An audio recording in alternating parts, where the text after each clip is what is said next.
ইসলামের দাওয়াত দিতে লাগলো।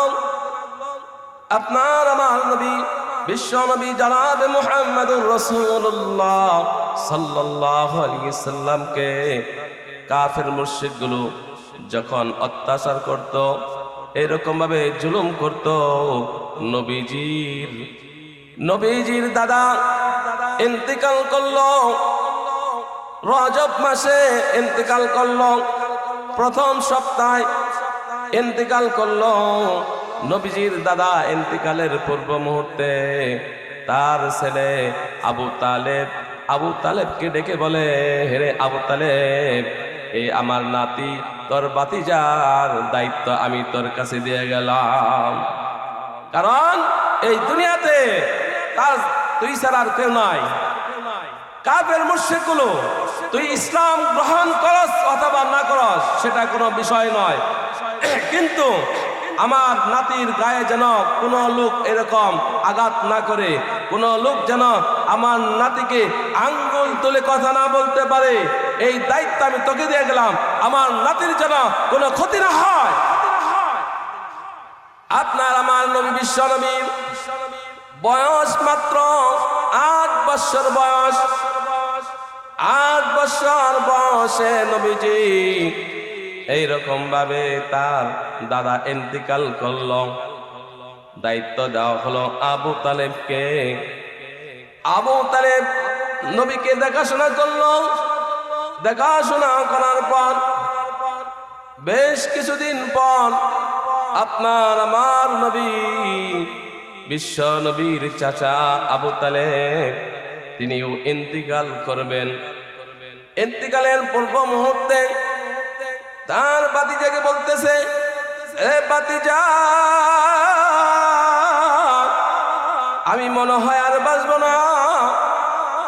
এইরকম রজব মাসের দ্বিতীয় সপ্তাহে আবু তালেব নবীজির চাচা ইন্তেকাল করবেন। তার পূর্ব মুহূর্তে আপনার আমার নবী মুহাম্মদুর রাসূলুল্লাহ সাল্লাল্লাহু আলাইহি সাল্লামকে ডেকে বলতেছে, ভাতিজারে, আমি তো আর বাঁচবো না। আমার আপনার নবী বলতেছেন, ও চাচা, শেষ মুহূর্তে মৃত্যুর সময় আমি আপনাকে একটা কথা বলি গো চাচা। ও ভাতিজা, বলো, কি কথা তুমি বলতে চাও? আমি কানটা লাগাই দেই, আমার কানে কানে তুমি একবার বলো, লা ইলাহা ইল্লাল্লাহ। তুমি একবার এই কালেমা পড়ো। তুমি আমার কথা না বললা, এক আল্লাহ, এই আল্লাহকে তুমি স্বীকার করো। মুহাম্মাদুর রাসূলুল্লাহ তোমার পড়ার দরকার নাই। লা ইলাহা ইল্লাল্লাহ, এক আল্লাহর কথা তুমি এতটুকুই তুমি পড়ো। কঠিন হাসরের ময়দানে আমি মুহাম্মদ তোমার জন্য সুপারিশ করব। সুবহানাল্লাহ। নবীজির কথা শুনে আবু তালেব বলতেছে, হে ভাতিজা, আমি কালেমা পড়ব। ভাতিজাকে বলতেছে, কথা দিলাম আমি কালেমা পড়ব। যখন আপনার আমার নবীর চাচা আবু তালেব কালেমা পড়বেন, ইতিমধ্যে আবু জেহেল, উতবা, সাইবা ওই আবু তালেবের ঘরটাকে ঘেরাও করে এবং বিভিন্ন ধরনের অস্ত্র নিয়ে, পালা নিয়ে, বিভিন্ন কিছু হাতে নিয়ে তোর সামনে দাঁড়ায় গেল। আরে আবু তালেব, তুমি কি আমাদের বংশে চুলকালি দিয়া মৃত্যুর সময় মরতে চাও? তুমি যদি কালেমা পড়ো তাহলে এই পল্লব দ্বারা তোমার কলজার মধ্যে আঘাত করব। আবু তালেব বলতেছেন, হে আবু জেহেল, আমি কালেমা পড়ব না, আমি দেখলাম তোরা কি কস। নবীর চাচা কালেমা পড়তেন, কাফের মুশরিকদের ভয়ে তিনি কালেমা পড়ল না। হে ভাতিজা, আমি কালেমা পড়ব না, মৌতের সময় কালেমা পড়ব না। আমার তাতে যদি জাহান্নামে যাওয়ার প্রয়োজন হয় জাহান্নামে যাব, কিন্তু আমার বংশের মুখে আমি চুনকালি দিতে পারি না। এই কথা বলার পর কালেমা ছাড়াই বেঈমান হয়ে মারা গেল। নাউজুবিল্লাহ। নবীজির চাচা ইন্তিকাল করলো। নবীজি বাড়িতে আসে তার স্ত্রী আম্মা জান খাদিজাতুল কুবরা রাদিয়াল্লাহু তাআলা আনহাকে বলতেছে, ওরে আমার বিবি, আমার দাদাও ইন্তিকাল করলো, আমার চাচাও ইন্তিকাল করলো, আমার তো আর কেউ রইল না। খাদিজাতুল কুবরা রাদিয়াল্লাহু তাআলা আনহা বলতেছেন, ইয়া রাসূলুল্লাহ, ইয়া হাবিবাল্লাহ, আমি কয় তুমি তো আমার একজন গার্জেন। কয় না গো স্বামী, আমিও আপনার স্ত্রী দুনিয়াতে থাকবো না। আল্লাহ রাব্বুল আলামিন হয়তো আপনাকে দুনিয়ার কোন মানুষকে গার্জেন বানাবে না, স্বয়ং আল্লাহ রাব্বুল আলামিন আপনার গার্জেন হয়ে যাবেন।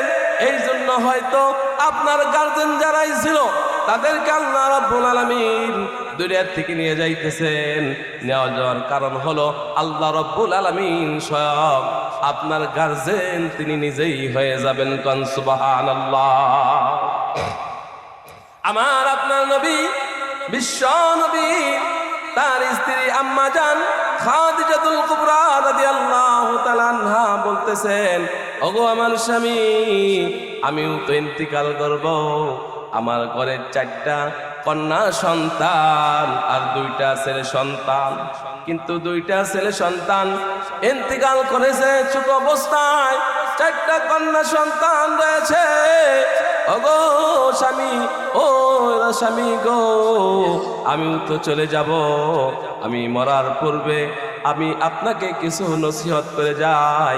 আমি মৃত্যুবরণ করার পর আপনার গায়ের জামা আমাকে একটা দিয়ে পরাইয়া ওই কবরে আপনি একটু শুয়ে যাবেন, যেন আমাকে এরকম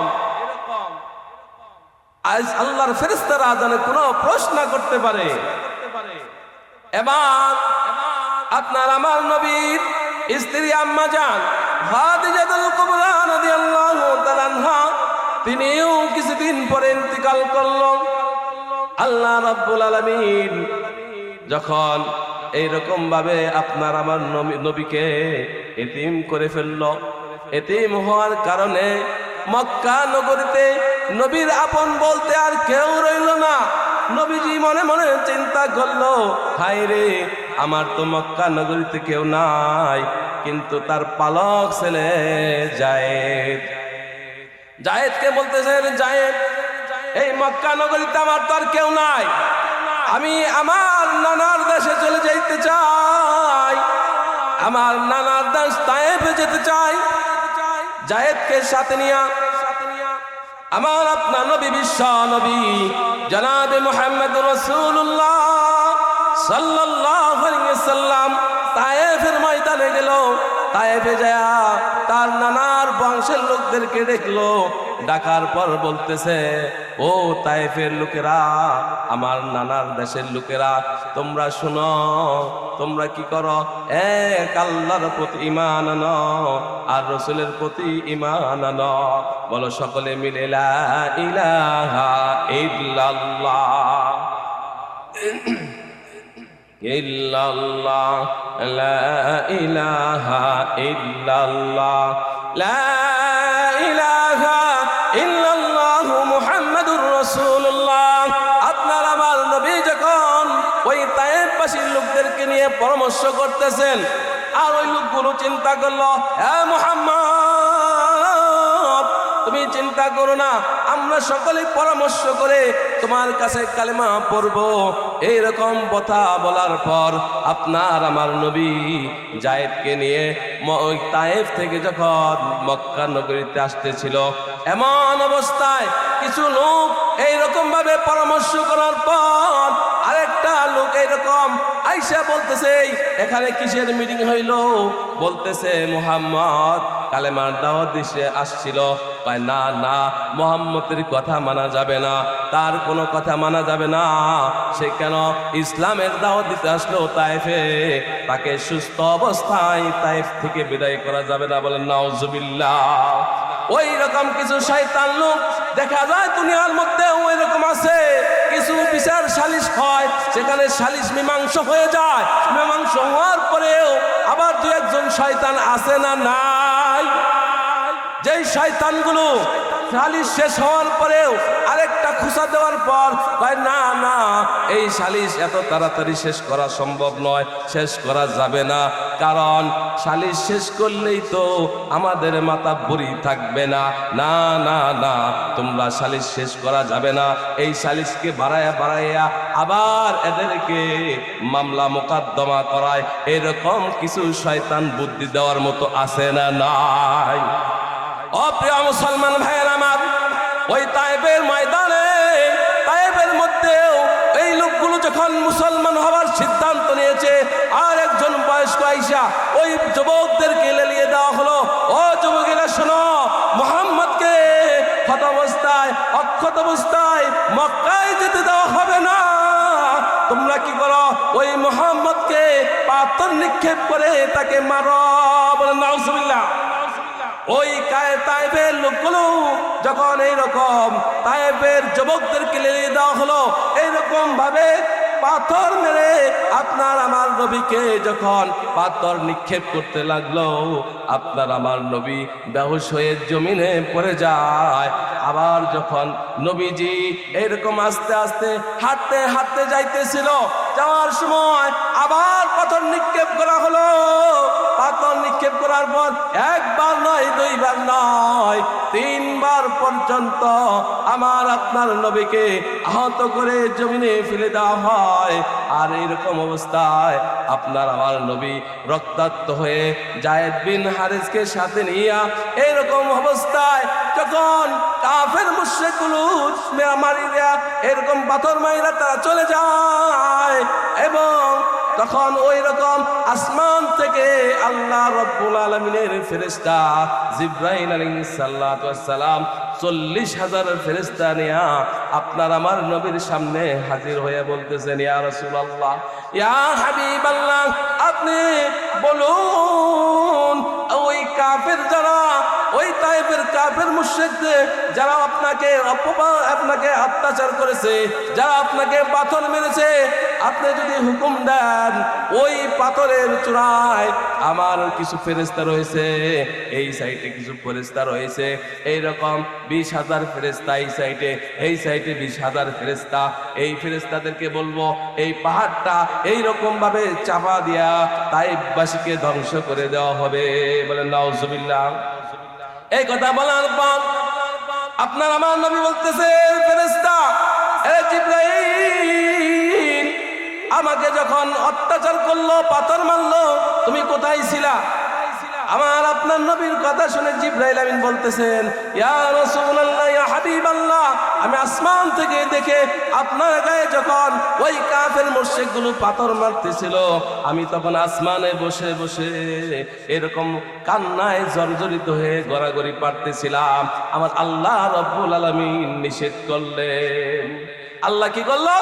নিষেধ করলো, এ জিবরাইল, তুমি যায় না, আমার হাবিবকে পাথর মারতে দাও, এক একটা পাথরের বিনিময়ে তার উম্মতের সমস্ত গুনাহ মাফ করে দেবেন। সুবহানাল্লাহ। আপনার আমার নবী তায়েফের ময়দানে অত্যাচারিত হয়ে যখন তায়েফবাসীরা অত্যাচার করলো, নবীজি ওই ফেরেশতার কথা শুনে বলল, না না, আমি তাদের জন্য বরদোয়া করতে পারি না। এমন তো হতে পারে এই বংশের থেকে লোকগুলো তারা কালেমা পড়ে মুসলমান হবে, তাদেরকে মাফ করে দিলাম।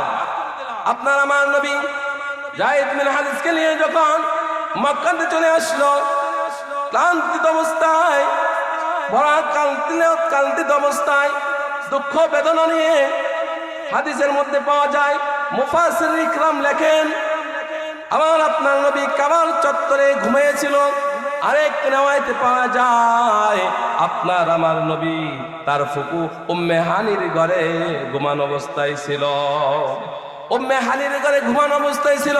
সেখানে আল্লাহ রাব্বুল আলামিন এইরকম বুরাক নামে একটু ব্রাহ্মণ পাঠাইয়া দেয়া জিবরাইল আমিনকে সাথে দিয়া ওই উম্মে হানির ঘরের মধ্যে এরকম ছাদ ছিল। ছাদটা এরকম ভাবে ফাঁকা হয়ে গেল, আর ছাদটা ফেটে সেখান দিয়ে জিবরাইল আমিন এইরকম ভাবে জমিনে নামলো, ঘরের ভিতরে নামলো, আর ওই বুরাকটা নিয়ে এরকম জমিনে নামা হলো, আর সঙ্গে সঙ্গে ওই ছাদটা আবার পুনরায় সমান হয়ে গেল। আপনার আমার নবীকে উম্মে হানির ঘর থেকে উঠাইয়া কাবার চত্বরে নিয়ে যাওয়া হলো। কাবার চত্বরে নিয়ে গিয়া নবীকে তার এইরকম সিনাটা ফাড়া হলো। সিনাটা ফাইরা স্বর্ণের একটা পাত্রের মধ্যে রাইখা ওই জমজমের পানি দ্বারা আর সমস্ত কলজা মাইটাগুলো জমজমের পানিতে ধৌত কইরা আবার সেটা লাগাইয়া সুন্দর করে সেলাই করে দেওয়া হলো, সিনা চাক করা হলো। আপনার আমার নবীর সিনা চাক করাইয়া, যেটাকে বর্তমান দুনিয়ার ডাক্তারগুলো রিসার্চ করে বাই করতেছে ওপেন হার্ট সার্জারি। এটা পরবর্তীতে ডাক্তার রিসার্চ করে বাই করছে। এই ওপেন হার্ট সার্জারি এটা কোথায় থেকে আসলো? সর্বপ্রথম দুনিয়াতে আপনার আমার নবীর সিনা কাইটা সিনার চাক করানো হয়। কথা বলেন ঠিক কিনা? বিশ্ব নবী সিনা চাক করাইয়া রব বুরাক নামক বাহনের মধ্যে উঠাইয়া জিবরাইল আমিন বলতেছে চলেন। কোথায়? বাইতুল মুকাদ্দাস। সারা দুনিয়ার মুসলমানদের প্রথম কাবার নাম কি? প্রথম কাবার নাম কি? বাইতুল মুকাদ্দাস। কোথায়? ফিলিস্তিনে। সেই বাইতুল মুকাদ্দাস আপনার আমার নবীকে নিয়ে যখন এই বুরাকে নিয়ে বাইতুল মুকাদ্দাসে যান, বাইতুল মুকাদ্দাসে যাওয়ার পর যায় দেখেন সমস্ত নবীরা সেখানে উপস্থিত রয়েছে। সুবহানাল্লাহ। আর সেখানে 2 রাকাত নফল নামাজ পড়লেন, নামাজের ইমামতি করলেন আপনার আমার নবী জনাবে মুহাম্মদ রাসূলুল্লাহ সাল্লাল্লাহু আলাইহি ওয়াসাল্লাম। সুবহানাল্লাহ। যাকে বলা হয় ইমামুল মুরসালিন, মানে ইমামদের নবীদের ইমাম। সুবহানাল্লাহ। সব নবীদের ইমাম কে ছিলেন? আপনার আমার নবী, যাকে উপাধি হয় ইমামুল মুরসালিন, ইমাম নবীদের ইমাম। নবীদের ইমাম কে? আপনার আমার নবী জনাবে মুহাম্মদুর রাসূলুল্লাহ সাল্লাল্লাহু আলাইহি ওয়াসাল্লাম। সেই বাইতুল মুকাদ্দাস, বাইতুল মুকাদ্দাস থেকে 2 রাকাত নামাজ পড়ে জিবরাইল আমিন এরকম বুরাকে উঠাইয়া প্রথম আসমানে যায়। প্রথম আসমান থেকে দ্বিতীয় আসমান, তৃতীয় আসমান, চতুর্থ, পঞ্চম, ষষ্ঠম, সপ্তম আসমান ভেদ কইরা এইরকম ভাবে আল্লাহ রাব্বুল আলামিন সিদরাতুল মুনতাহায় নিয়ে যান। যখন বাইতুল মামুর পর্যন্ত যায় জিবরাইল আমিন আর যায় না। এবার রসুলকে বলে, রসুল আমার আর ক্ষমতা নাই, এবার আপনি একাই যেতে হবে। আল্লাহ রাব্বুল আলামিন রফরফ নামক একটা বস্তু পাঠিয়ে দিলেন রসুলকে নেওয়ার জন্য। আর সেই রফরফ নামক বস্তুর মধ্যে উঠাইয়া এরকম আল্লাহ রাব্বুল আলামিন তার জায়গায় তিনি নিয়ে যান সিদরাতুল মুনতাহায়। সেখান থেকে আপনার আমার নবী কিনে আসেন, নামাজ নিয়ে আসেন। ঘটনা অনেক লম্বা ঘটনা, সময় সংক্ষেপে এরকম সংক্ষেপে আমি শেষ করে দেব। এটা বিস্তারিত ব্যাখ্যা আলোচনা করতে গেলে অনেক সময়ের প্রয়োজন। আপনার আমার নবী বিশ্ব নবী জনাবে মুহাম্মদ রাসূলুল্লাহ সাল্লাল্লাহু আলাইহি ওয়াসাল্লাম আল্লাহ রাব্বুল আলামিনের সাথে কথাবার্তা বলে এইরকম ভাবে সেখান থেকে আসলেন। আসার পর আল্লাহ রাব্বুল আলামিন জিবরাইল আলাইহিস সালামের মাধ্যমে জান্নাত দেখাইলো, জাহান্নাম দেখাইলো, সমস্ত কিছু দেখাইয়া আবার পুনরায় ওই রাত্রির ভিতরেই খানায় কাবায় নিয়ে আসলো। সুবহানাল্লাহ। অনেক ঘটনা সংক্ষেপে আসলাম। এইরকম ভাবে আপনার আমার নবী বিশ্ব নবী জনাবে মুহাম্মদ রাসূলুল্লাহ সাল্লাল্লাহু আলাইহি সাল্লাম প্রত্যেক দিন নবীজি নামাজ, ফজরের নামাজ পড়ে সাহাবায়ে কেরামদের সাথে প্রতিদিন এক একটা ঘটনা বলতেন, নতুন নতুন একটা ঘটনা বলতেন। এবার আবু জেহেল দাঁড়ায় শুনতেছে, হে মুহাম্মদ, আজকেও কি আপনার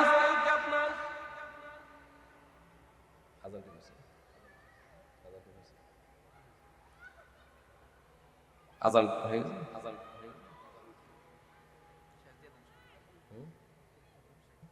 যাই হোক, আল্লাহ রাব্বুল আলামিন সেখান থেকে নামাজ দিয়ে দেন, সেখান থেকে দুনিয়াতে কি নিয়ে আসেন? নামাজ নিয়ে আসেন। কয় ওয়াক্ত? 50 ওয়াক্ত। সংক্ষেপে শেষ করে দিলাম, কারণ সময় অনেক লম্বা ঘটনা, এই ঘটনা বলতে অনেক সময়ের দরকার। আমার আপনার নবী এরকম ভাবে 50 ওয়াক্ত নামাজ আল্লাহ রাব্বুল আলামিন দান করেন।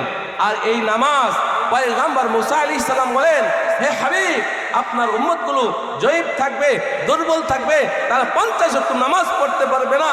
আল্লাহ রাব্বুল আলামিনের কাছ থেকে আপনি নামাজ কমাই নিয়ে আসেন। এইরকম ভাবে একবার, দুইবার, তিনবার, চারবার, 5 বার, 9 বার পর্যন্ত যায় 45 ওয়াক্ত নামাজ কমাইয়া 5 ওয়াক্ত নামাজ আপনার আমার নবী, বিশ্ব নবী জনাবে মুহাম্মদ রাসূলুল্লাহ সাল্লাল্লাহু আলাইহি সাল্লাম আমার আপনার জন্য নিয়ে আসেন। সুবহানাল্লাহ। কোন আল্লাহর বান্দা যদি 5 ওয়াক্ত নামাজ আদায় করে, আল্লাহ রাব্বুল আলামিন বলেন, হে হাবিব, আপনি জানিয়ে দেন আপনার উম্মতদেরকে, আপনার উম্মতগুলো যদি 5 ওয়াক্ত নামাজ ঠিক মতো আদায় করে, আমি আল্লাহ রাব্বুল আলামিন 50 ওয়াক্ত নামাজের সওয়াব দান করে দেব। সুবহানাল্লাহ। আলহামদুলিল্লাহ। আল্লাহ রাব্বুল আলামিন আমাদের সকলকে এক আল্লাহর অনুগত্য করার তৌফিক দান করুক। সমস্ত কিছুর মালিককে আল্লাহ। আমি আসলে কোরআনের আয়াতের দিকে যাইতেই পারি নাই, যে আয়াতটা পড়েছিলাম, ওয়াল হায়াত লিয়াবলুয়াকুম আইয়ুকুম আহসানু আমালা। এই হায়াতের মালিককে আল্লাহ, মৌতের মালিক আল্লাহ। হায়াত থাকতে মৌতের পরে যে সমস্ত কাজের দরকার, আমলের দরকার, সেই আমলগুলো আপনাকে আমাকে এই দুনিয়া থেকে করে নিতে হবে। কথা বলেন ঠিক কিনা? আর দুনিয়াও মাজদাতুল আখিরা, আখিরাতের শস্য হলো দুনিয়া। এই দুনিয়া থেকে আপনাকে আমাকে আমল করতে হবে, এক আল্লাহর অনুগত্য করতে হবে, এক রাসূল সাল্লাল্লাহু আলাইহি সাল্লামের অনুগত্য করতে হবে, আল্লাহর হুকুম মানতে হবে, রাসূলের অনুগত্য করতে হবে। আল্লাহ রাব্বুল আলামিন আপনাকে আমাকে সকলকেই এক আল্লাহর হুকুম মানার তৌফিক দান করুন। সবাই বলেন আমিন।